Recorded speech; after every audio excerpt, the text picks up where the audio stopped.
দিদা ছোটোবেলার থেকেই কোলে পিঠে মানুষ করেছে।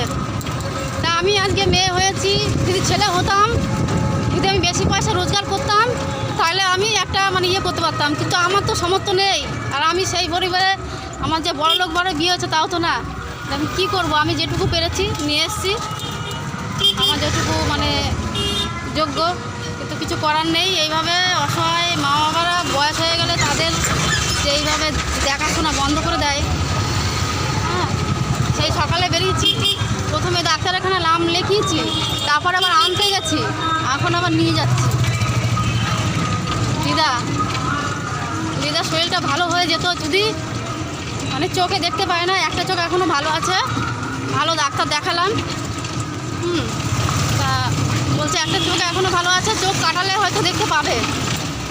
মানুষের পৃথিবীতে এসছে চোখের জন্য, চোখে সারা পৃথিবী দেখবো, উনি সারা জীবন দেখতে পেয়েছে। এখন যদি মরে যায়, চোখটা আর কি পৃথিবী না দেখেই মরে যাবে। কতটা কষ্ট বলো তো, বিশালই কষ্ট। যার চোখ আছে সে বুঝবে না, যার চোখ নেই সে শুধু বুঝবে যে চোখের কি জ্বালা। আজকে উনি দেখতে পায় না, বুঝতে পারছেন তো? বয়স্কদের কত অসহায়, তারা প্রচুর অসহায়, তাদের কেউ নেই।